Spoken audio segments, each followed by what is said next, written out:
प्यारे बच्चों, कैसे हैं आप सभी लोग।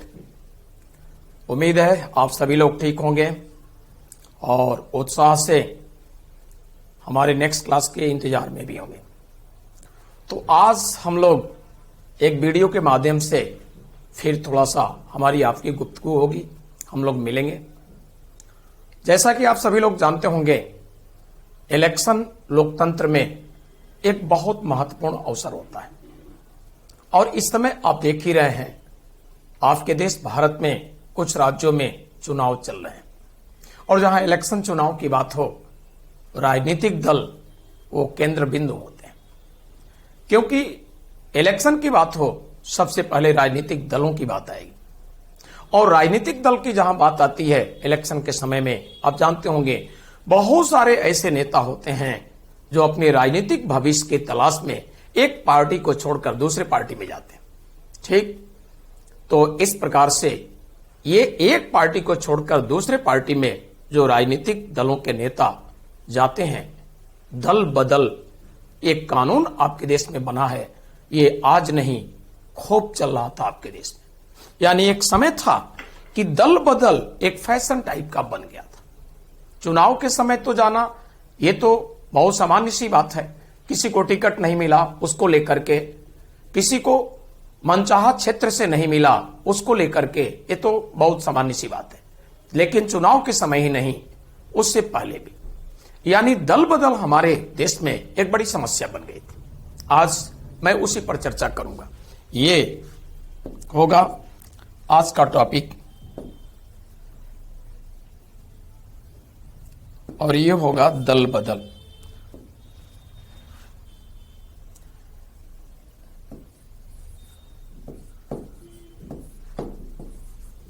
दल बदल कानून यानी एंटी डिफेक्शन लॉ।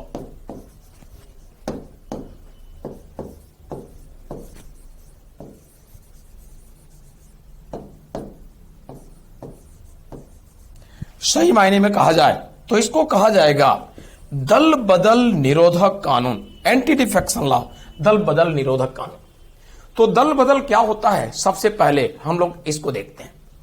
जैसे कोई भी किसी पॉलिटिकल पार्टी से इलेक्टेड होकर चुनकर आया और किसी भी सदन का सदस्य है, केंद्र में राज्यसभा का सदस्य है या लोकसभा का, पार्लियामेंट के किसी भी हाउस का, या राज्यों में लेजिस्लेटिव काउंसिल विधान परिषद का मेंबर है या विधानसभा के मेंबर, दोनों लेवल पर केंद्र और राज्य दोनों की बात कर रहा हूं। क्या करते हैं, कोई भी मेंबर अपने पार्टी को छोड़कर दूसरे पार्टी में चला गया। एक पार्टी को छोड़कर दूसरे पार्टी में चला जाना अपने राजनीतिक लाभ के लिए, अपने विभिन्न पदों से संबंधित लालच लाभ के लिए ये खूब होता रहा।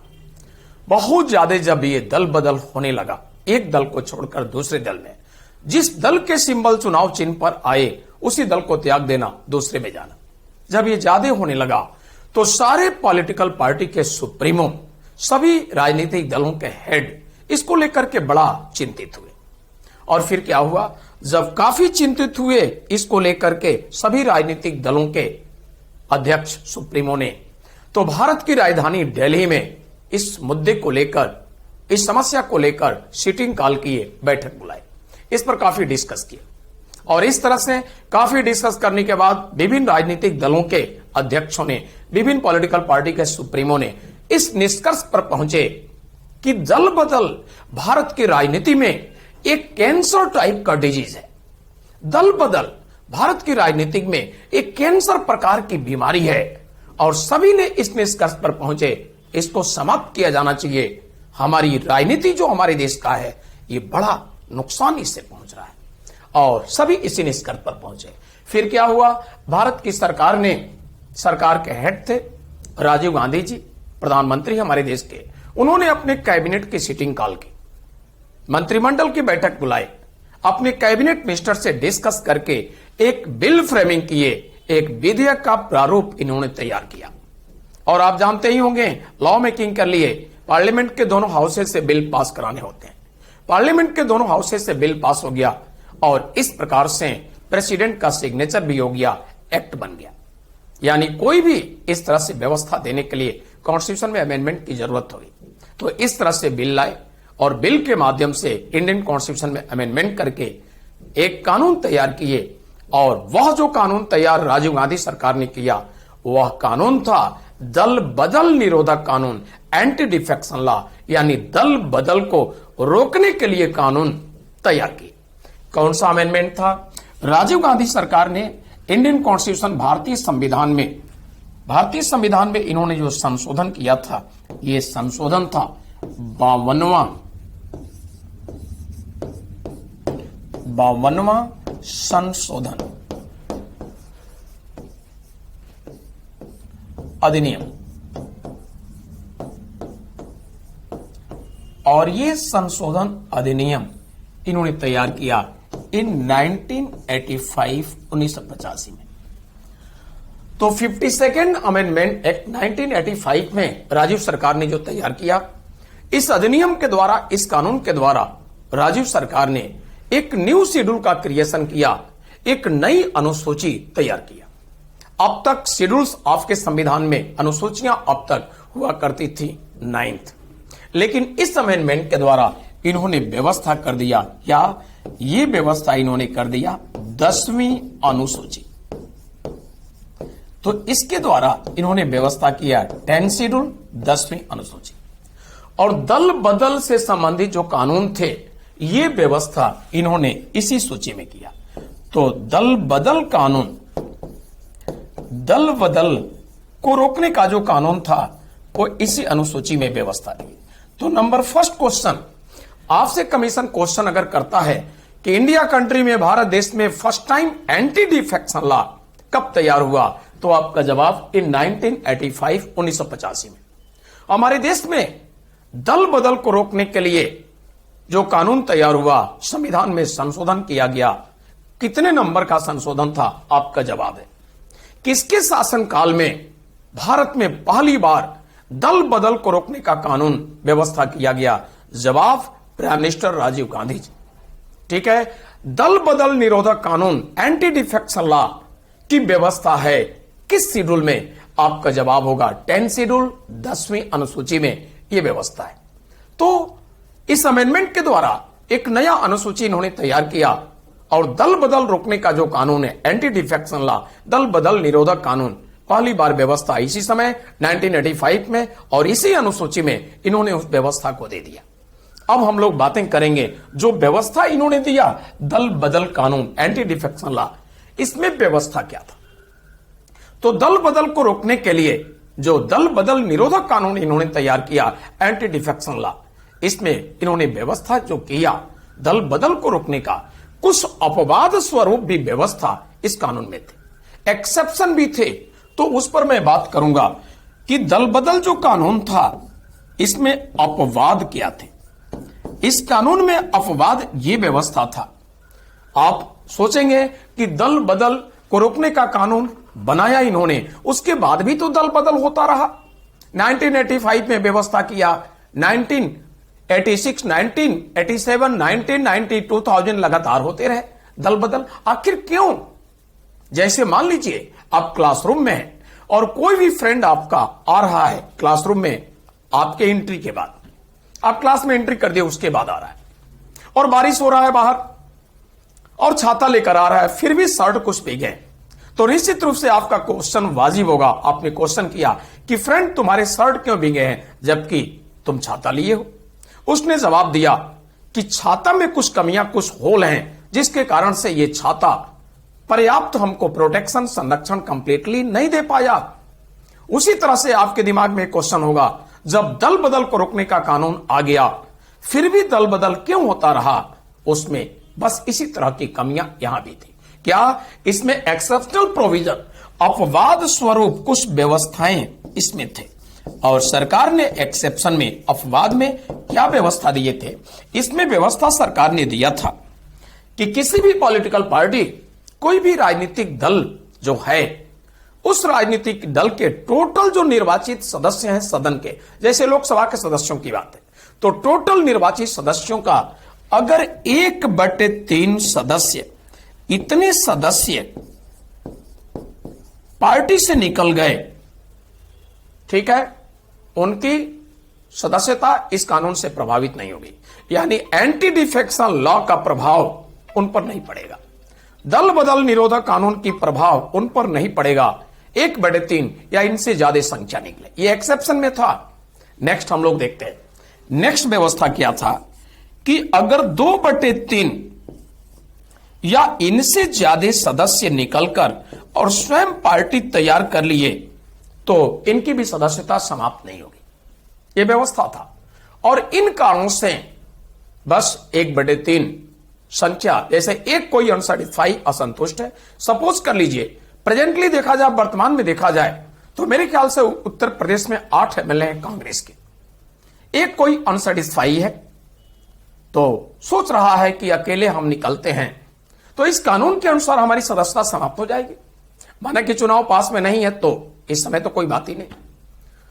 तो उसने क्या सोचा कि 2 होते हैं तब भी हम लोग 1/3 नहीं होंगे, तो एक है, फिर धीरे धीरे 2 तैयार कर लिया, जो भी लालच दिखाया, 3 हो गए।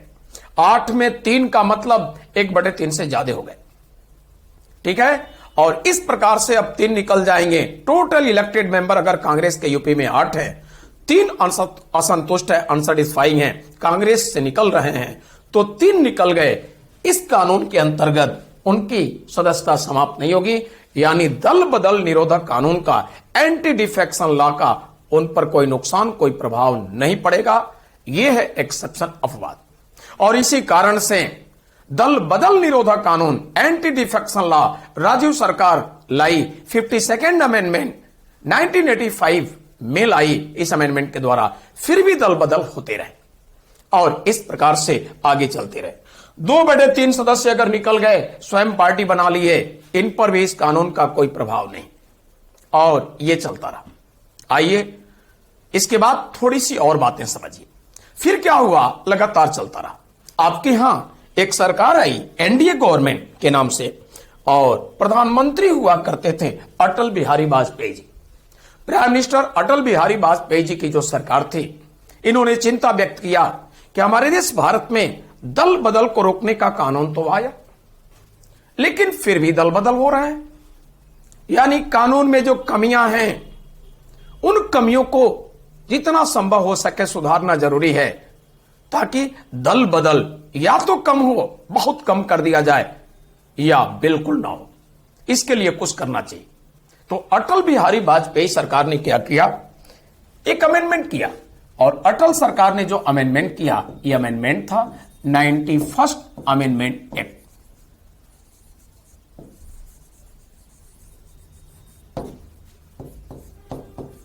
और 91st अमेंडमेंट एक्ट अटल सरकार लाई 2003 में, ठीक है। 91वां संविधान संशोधन अधिनियम 2003। तो ये जो संशोधन अटल सरकार ने लाए, ये इस संशोधन के द्वारा एक बड़ा चेंजिंग, एक बड़ा परिवर्तन हुआ। इस अधिनियम को ला करके इन्होंने एक परिवर्तन किया, यहां पर सुधार किया। 2003 की बात है। इन्होंने क्या किया, इस अमेंडमेंट के द्वारा इन्होंने जो राजीव सरकार के द्वारा एक्ट तैयार किया गया था 1985 में, जिस लॉ में, जिस कानून में एक्सेप्शन अपवाद था, 1/3 सदस्य जो अभी मैंने बताया, इनकी सरकार अटल सरकार ने सोचा कि 1/3 जो स्ट्रेंथ है बहुत कम है और इतना इकट्ठा होकर के किसी पार्टी को इतना ज्यादा नुकसान पहुंचाना, किसी पार्टी के सिंबल पर, उसके क्रेडिट पर इलेक्ट होकर मेंबर हुए और पार्टी से अलग हो गए, इसको दूर करना चाहिए। तो इस अमेंडमेंट से अटल सरकार ने ये 1/3 की जो बात थी, इसको इन्होंने समाप्त कर दिया, ठीक है। तो इस स्ट्रेंथ को, इस संख्या को, टोटल निर्वाचित का 1/3 जो निकल जाते थे और अपवाद में व्यवस्था था, उनकी सदस्यता पर कोई प्रभाव नहीं पड़ेगा, यह व्यवस्था था। लेकिन 91st अमेंडमेंट के द्वारा इसको दूर कर दिए। अब क्या बचा, 2/3, 2/3। अटल सरकार ने सोचा कि भारत दुनिया का सबसे बड़ा लोकतांत्रिक देश है, हमारा देश भारत लार्जेस्ट डेमोक्रेटिक कंट्री है। प्यारे बच्चों, आप सभी लोग जानते होंगे, ओल्डेस्ट की बात किया जाए, सबसे पुराना लोकतांत्रिक देश, तो आप कहेंगे यूएसए। लेकिन सबसे पुराना लोकतंत्र हमारा तो नहीं है भारत, बट इस बात के लिए हम लोग पुरजोर शब्दों में बोलेंगे, गर्व से बोलेंगे, सबसे बड़ा लोकतांत्रिक देश हमारा ही है। तो सबसे बड़े लोकतंत्र की बात किया जाए तो हमारा देश भारत। अब क्या हुआ, अटल सरकार ने सोचा कि लोकतंत्र में यह स्ट्रेंथ मीनिंग रखता है, यानी किसी भी राजनीतिक दल से इलेक्टेड मेंबर, निर्वाचित सदस्य, टोटल निर्वाचित का अगर 2/3 इतना स्ट्रेंथ, 2/3 संख्या अगर अनसेटिस्फाई हैं, असंतुष्ट हैं, अटल सरकार ने सोचा कुल निर्वाचित सदस्यों का, किसी सदन का, किसी भी सदन में किसी पार्टी के कुल निर्वाचित सदस्यों का अगर 2/3, 2/3 असंतुष्ट हैं, नाराज हैं, पार्टी छोड़ना चाहते हैं, तो निश्चित रूप में उन सदस्यों में कमी नहीं माना जाएगा। लोकतंत्र है, जनता के प्रतिनिधि हैं, 1/3 नहीं, 1/4 नहीं, आधा, हाफ भी नहीं, 2/3 बहुत बड़ी संख्या है। अगर इतने सदस्य असंतुष्ट हैं, निकल रहे हैं, इसका मतलब है उन सदस्यों में कमी नहीं, ये पार्टी के प्रिंसिपल सिद्धांतों में, उस राजनीतिक दल के जो सिद्धांत हैं, उन सिद्धांतों में कमी है, उस पॉलिटिकल पार्टी के प्रिंसिपल में डिफेक्ट, कमियां हैं, उन सदस्यों में नहीं। क्यों? 1/3 नहीं, 1/4 नहीं, 1/2 नहीं, 2/3 बहुत बड़ा स्तर, और लोकतंत्र में इसका महत्व है। इसलिए अटल सरकार की कैबिनेट ने, उनके मंत्रिमंडल ने इस पर काफी डिस्कस किया, विचार किया, और अटल सरकार ने इस पर निर्णय लिया कि लोकतांत्रिक देश में और दुनिया के सबसे बड़े लोकतांत्रिक देश में इस इतने बड़े स्ट्रेंथ को इग्नोर नहीं करना चाहिए, गंभीरता से इसको लेना चाहिए, और इसी थिंकिंग, इसी समझ के साथ इस लोकतांत्रिक व्यवस्था में इस इतने बड़ी संख्या, इतने बड़े स्ट्रेंथ को महत्व दिया, इसकी रिलेवेंसी, इसकी प्रासंगिकता को कायम रखा और इनको समाप्त नहीं किया। अब आप कहेंगे कि अटल सरकार जो दल बदल को रोकने के लिए कानून बनाई, संशोधन करके सुधार किया, उसके बावजूद भी दल बदल होता, आखिर क्यों? कारण यही है, अभी आपके समक्ष मैंने एक एग्जाम्पल दिया कि आप क्लासरूम में बैठे हैं, पहले से आप क्लियर है कि बारिश हो रहा है, एक कोई फ्रेंड आपका आया और शरीर कुछ भीगे थे उसके शर्ट, तो आपने क्वेश्चन किया कि छाता लेके आ रहे हो, फिर भी थोड़ा सा भीगे हो। उसने जवाब दिया कि छाते में कुछ होल है, कंप्लीटली तो बेकार नहीं है, बट कुछ होल है, जिसके कारण से पूरी तरह से पानी से सुरक्षा, कंप्लीटली प्रोटेक्शन बारिश से हमको नहीं किया। इसलिए अटल सरकार के सुधार के बावजूद, जो संशोधन करके चेंजिंग, परिवर्तन किए, उसके बावजूद भी कुछ थोड़ी कमियां रह गई। और क्यों रही, क्यों इनको महत्व देना हुआ, आप समझ गए होंगे। इस कारण से आज भी थोड़े बहुत ये डिफेक्शन मिलते हैं। आप याद कीजिए, हरियाणा की हजका पार्टी में जो एक डिफेक्शन का मुद्दा बहुत गंभीर उठा, कारण क्या था? ये स्ट्रेंथ अभी भी है 2/3, इस कारण से बड़ा स्ट्रेंथ हो गया, निकल जाते हैं, अपनी पार्टी बना लिए, किसी पार्टी के साथ हो गए। आप समझ गए होंगे। तो इस सुधार के बावजूद, यानी आफ्टर 2003 के बाद भी डिफेक्शन जो होते हैं, कारण क्या है? अभी भी कुछ अवसर है, कुछ एक्सेप्शनल प्रोविजन है। ठीक है, दल बदल पर थोड़ी सी और बातें मैं करना चाहूंगा, और वो ये कि आखिर दल बदल अलग अलग रूपों में देखने को मिलता है। किस तरह से, कैसे कोई मेंबर निकलता है, कैसे त्याग करता है, किस तरह की परिस्थिति को किस रूप में हम दल बदल मानेंगे, इस पर भी थोड़ा विचार कर लें। जैसे मान लीजिए कोई ऐसा सदस्य है जो इलेक्टेड, निर्वाचित है, ठीक, तो कोई भी ऐसा सदस्य जो निर्वाचित है अपनी सदस्यता को त्याग दिया, ठीक, उस पार्टी को छोड़ दिया, तो उस पार्टी को छोड़ दिया, क्या कहेंगे उसको? दल बदल उसने किया। नंबर फर्स्ट, आगे समझिए कुछ और भी बातें। कुछ और बातें क्या? माना कि सदन, जिस सदन का सदस्य है, वोटिंग हो रहा है, तो एक तो जिस पार्टी का सदस्य है, पार्टी की सदस्यता छोड़ दिया। एक राजनीतिक दल, एक आपने देखा, पहला ये राजनीतिक दल की सदस्यता स्वयं छोड़ दिया, स्वयं उसने त्याग दिया। Number first. नंबर नेक्स्ट आपको देखने को मिलेगा, जैसे जिस सदन का सदस्य है, कोई भी राजनीतिक दल का सदस्य है, जिस सदन में, जिस हाउस में वह है, पार्टी सुप्रीमो का जो राजनीतिक दल का डायरेक्शन है, निर्देश है, जिस तरफ वोटिंग करने को, उसने उस तरफ वोटिंग नहीं किया। पार्टी सुप्रीमो के निर्देश, राजनीतिक दल के निर्देश में उसने मतदान नहीं किया। Number first. तो आप कहेंगे कि राजनीतिक दल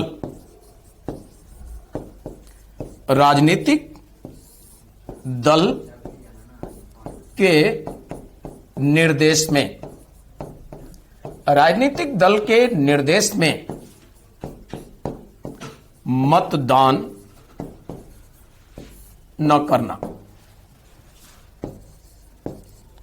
करना। एक चीज और समझिए, राजनीतिक दल के निर्देश में मतदान न करना या उस अवसर पर या अनुपस्थित रहना, या अनुपस्थित रहना। तो ऐसे सिचुएशन में,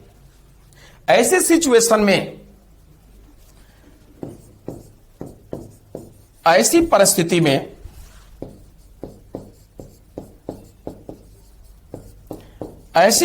में राजनीतिक दल के सुप्रीमो ने, राजनीतिक दल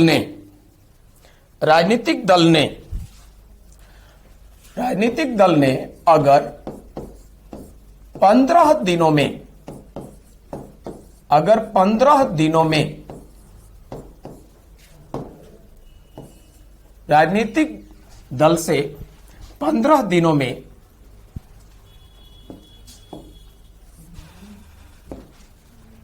क्षमादान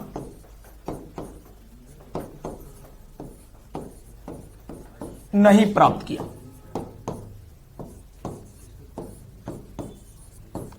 तो इस प्रकार से जो गलती उसने किया, उसके लिए पार्टी सुप्रीमो ने विद इन 15 डेज, 15 दिन के अंदर क्षमादान नहीं किया। तो ऐसे परिस्थिति में जो सिचुएशन हमने दिखाया, जो परिस्थिति दिखाया, ऐसे परिस्थिति में उस राजनीतिक दल की उसकी सदस्यता समाप्त, डिस्क्वालीफाई हो गया, अयोग्य हो गया। और दूसरी चीज यह भी समझ लीजिए कि इसके लिए ऑथराइज पर्सन कौन होता, यानी निर्धारण करने वाला अधिकारी कौन होता, तो यह भी समझिए। इसके लिए निर्धारक अधिकारी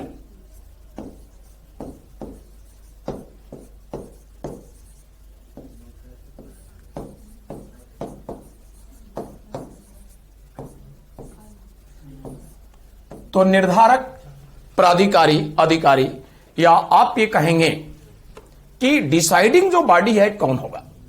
तो मान लीजिए किसी राज्य के विधानसभा के सदस्य, एमएलए की बात है, तो कौन होगा? उस विधानसभा का स्पीकर या कहिए विधानसभा का अध्यक्ष। जिस हाउस का मेंबर है उस हाउस के अध्यक्ष को यह पावर होगा इस पर निर्णय लेने का।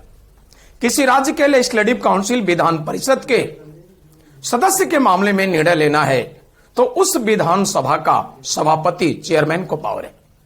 सेंटर की बात किया जाए, लोकसभा का कोई मेंबर है किसी पार्टी का, ऐसे सिचुएशन में इस पर डिस्क्वालीफाई करने के मामले में, इसकी अयोग्यता पर निर्णय लेने की बात है तो लोकसभा के स्पीकर, लोकसभा के अध्यक्ष को पावर है। राज्यसभा का मेंबर है तो राज्यसभा के चेयरमैन को पावर है। अब समझ गए होंगे प्यारे बच्चों। एक बात मैं और बता दूं, डिस्क्वालीफाई करने के मामले में जो निर्णय लेने की बात है, डिसाइड करने की बात है, ये भी ध्यान देना है किस मामले में यह निर्णय ले रहा है। अगर डिफेक्शन, दल बदल का केस नहीं है, माना कि लाभ के पद को लेकर के है, तो जिस हाउस का वो मेंबर है, हाउस के हेड को अब इस मामले में निर्णय लेने का पावर नहीं होगा, यह ध्यान दीजिएगा। यानी दल बदल का केस नहीं है।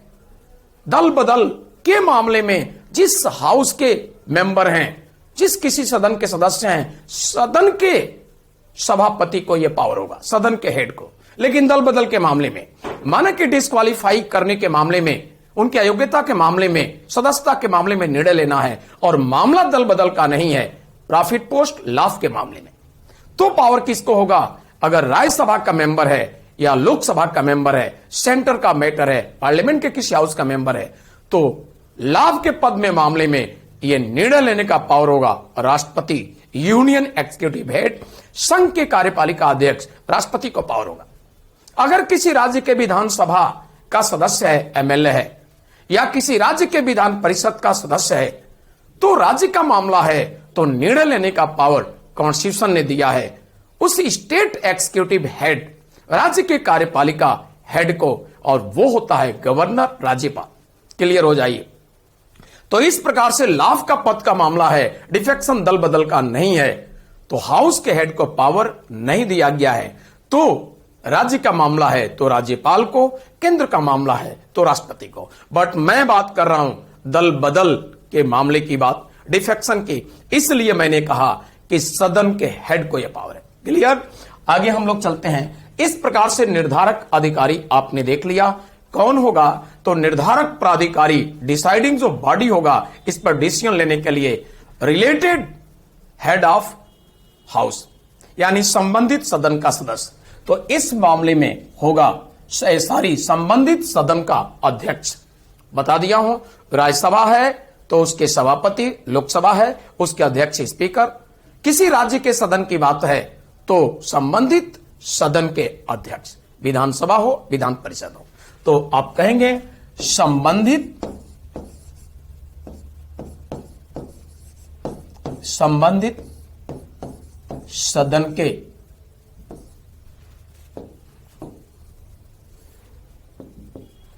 संबंधित सदन के अध्यक्ष, इन्हीं को यह पावर दिया गया क्योंकि दल बदल का मामला है।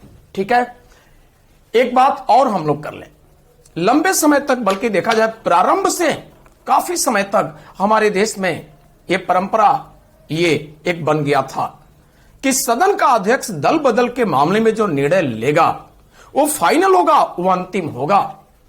यानी लोकसभा सदस्य के मामले में, जो दल बदल के मामले में स्पीकर निर्णय लेगा, लोकसभा का अध्यक्ष, वो अंतिम होगा, उसमें कोई क्वेश्चन मार्क नहीं। राज्यसभा का कोई मेंबर दल बदल के मामले में ऐसा पाया गया, राज्यसभा का चेयरमैन जो निर्णय लेगा वो फाइनल होगा। राज्यों में भी इसी तरह से। लेकिन एक केस चला गया सुप्रीम कोर्ट में, और केस क्या था? केस था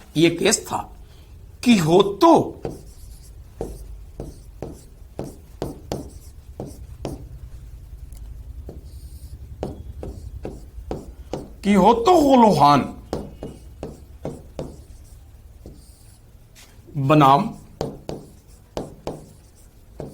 जांची-हिलो,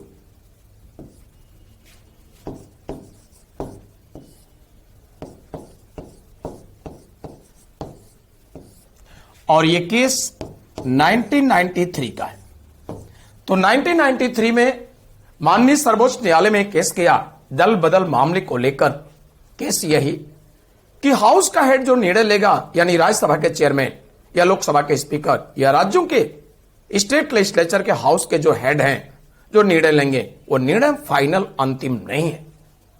सर्वोच्च न्यायालय ने ये किहोतो होलोहान बनाम जांची-हिलो केस में, किहोतो होलोहान वर्सेस जांची-हिलो, इस केस में सुप्रीम कोर्ट ने माना कि जब हाउस के हेड दल बदल के मामले में निर्णय ले रहे होते हैं, तो उस समय हाउस के हेड, सिर्फ हाउस के हेड नहीं, उस समय हाउस के हेड एक प्राधिकरण, उस समय हाउस के हेड एक प्राधिकरण, एक ट्रिब्यूनल के जैसे होते हैं। सुप्रीम कोर्ट ने माना जब हाउस के हेड इस मामले में निर्णय ले रहे होते हैं, तो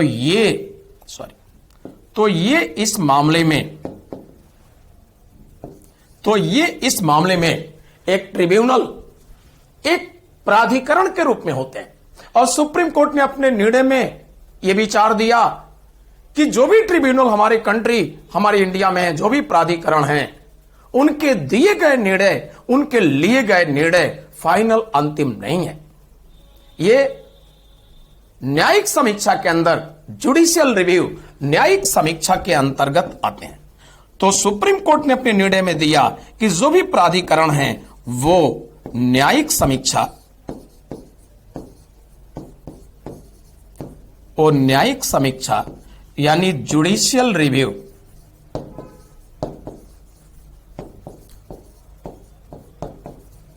सुप्रीम कोर्ट ने अपने निर्णय ने दिया कि जो भी हमारे कंट्री में ट्रिब्यूनल हैं, प्राधिकरण हैं, उनके लिए गए निर्णय, वो जो भी ट्रिब्यूनल हैं वो सुप्रीम कोर्ट और हाई कोर्ट के जुडिशियल रिव्यू के बाहर नहीं हैं, वो जुडिशियल रिव्यू के अंडर आते हैं। इसलिए अगर स्पीकर निर्णय लिया लोकसभा का या राज्यसभा का चेयरमैन या किसी राज्य के विधानसभा का अध्यक्ष स्पीकर निर्णय लिया या किसी राज्य के विधान परिषद का सभापति निर्णय लिया, उनका निर्णय अंतिम नहीं होगा, वो एक ट्रिब्यूनल प्राधिकरण के जैसे होंगे। और भारत के सभी ट्रिब्यूनल प्राधिकरण हाई कोर्ट और सुप्रीम कोर्ट के ये जुडिशियल रिव्यू न्यायिक समीक्षा के अंतर्गत आते हैं। इसलिए इसमें सुप्रीम कोर्ट ने अपना निर्णय लिया, इसमें इसलिए ये इनका हाउस के हेड का लिया गया निर्णय न्यायिक समीक्षा के अंतर्गत आता है। इनका लिया गया निर्णय अंतिम फाइनल बिल्कुल नहीं है, न्यायपालिका डिसाइड करेगी न्याय निर्णयन के द्वारा। लोकसभा के स्पीकर, राज्यसभा के चेयरमैन या किसी भी हाउस के हेड का लिया गया निर्णय फाइनल अंतिम नहीं, न्यायिक समीक्षा से बियॉन्ड, जुडिशियल रिव्यू से बियॉन्ड नहीं है, न्यायिक समीक्षा से परे दूर नहीं है, अंडर जुडिशियल रिव्यू न्यायपालिका के है, यानी हाई कोर्ट सुप्रीम कोर्ट के जुडिशियल रिव्यू के अंडर। क्लियर? ये निर्णय सुप्रीम कोर्ट ने दिया। ये था केस कि हो तो होलवान वनाम जांची ही लो 1993 में। हम लोग जो दल बदल की बात किए हैं, थोड़ी सी बातें और क्लियर कर लें। दल बदल जो होते हैं, जो एक पार्टी से निकलकर दूसरे पार्टी में जाते हैं, पार्टी बनाते हैं, उनके विषय में कैटेगरी भी अलग अलग दिया गया है। किस प्रकार से उनको हम लोग विचार करते हैं। जैसे मान लीजिए कोई किसी भी राजनीतिक दल के सिंबल पर इलेक्टेड होकर आया, दूसरे पार्टी में चला गया, स्वयं पार्टी त्याग दिया, ये इलेक्टेड होकर।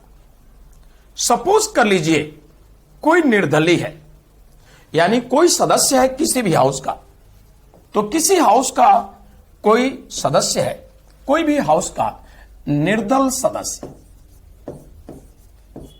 ये निर्दल सदस्य, सॉरी, तो किसी भी सदन का मान लीजिए निर्दल सदस्य है, किसी भी सदन का, ठीक है। कोई भी सदन का इंडिपेंडेंट मेंबर है, ये इंडिपेंडेंट मेंबर,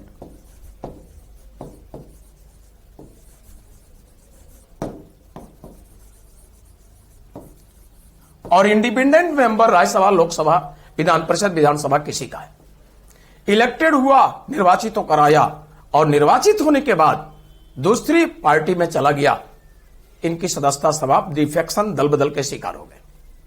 नेक्स्ट, कुछ और भी मेंबर होते हैं। इसके पहले मैंने बताया कि किसी राजनीतिक दल के चुनाव पर आया, निर्दल नहीं है, राजनीतिक दल का सदस्य है, ठीक है, किसी राजनीतिक दल का सदस्य,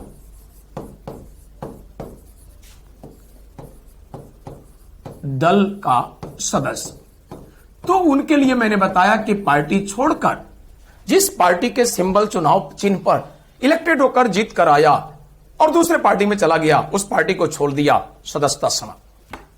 अगर निर्दल है तो इलेक्टेड होकर आया और दूसरे पार्टी में चला गया, किसी पार्टी में, दूसरे नहीं कहिए, किसी पार्टी में, क्योंकि निर्दल है, तो जीत कर आने के बाद, निर्वाचित होने के बाद किसी पार्टी में चला गया, इनकी भी मेंबरशिप समाप्त हो गई। अब हम लोग बातें करेंगे मनोनीत सदस्य, ठीक है। तो मनोनीत कोई सदस्य है, उनके लिए व्यवस्था क्या है, अब इनकी बातें देखते हैं। सदस्यों की बात किया जाए तो हमारे यहां 3 प्रकार के सदस्य होते हैं हाउसेज में। 3 प्रकार के सदस्य कौन कौन? नंबर फर्स्ट होता है, ये किसी राजनीतिक दल के चुनाव चिन्ह पर इलेक्टेड होकर आए, कोई भी पार्टी। और नंबर सेकंड होता है किसी भी सदन में सदस्य जो निर्दल है, किसी चुनाव चिन्ह पर, किसी राजनीतिक दल के सिंबल पर, चुनाव चिन्ह पर, किसी भी राजनीतिक दल के सदस्य के रूप में वो निर्वाचित होकर नहीं आया, ये सेकंड। और थर्ड, तीसरे सदस्य कौन होते हैं? जो नॉमिनेटेड होते हैं। तो हाउसेज में कुछ मेंबर देखते होंगे राज्यों में राज्यपाल के द्वारा और सेंटर में देखा जाए तो राष्ट्रपति के द्वारा कुछ नॉमिनेटेड मनोनीत नाम निर्दिष्ट होते हैं। तो जो मनोनीत हैं, सदन की सदस्यता प्राप्त किए और सदन की सदस्यता प्राप्त करने के पश्चात, सदन की सदस्यता प्राप्त करने के 6 महीने के पश्चात, तो सदन की सदस्यता प्राप्त करने के 6 महीने के बाद अगर किसी राजनीतिक दल में सदस्यता इन्होंने लिया तो उसी के साथ इनकी मेंबरशिप, इनकी सदस्यता क्या हो जाएगी? समाप्त। फिर से एक बार सुनिए, कोई राजनीतिक दल का सदस्य है, 3 कैटेगरी है। राजनीतिक दल के चुनाव चिन्ह पर आए हैं, दूसरे पार्टी में चले गए, मेंबरशिप समाप्त निर्वाचित होने के बाद।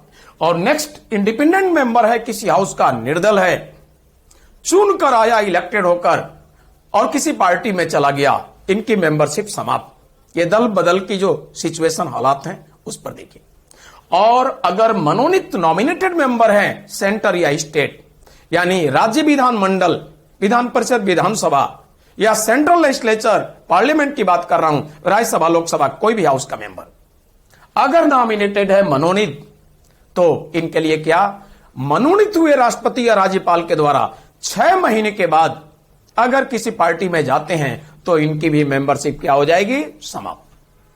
और बाकी बातें मैंने बताया ही, जो दल बदल निरोधक कानून में व्यवस्था दिया गया है वो आपने देखा ही। तो पहली बार इसके लिए कानून कब बना?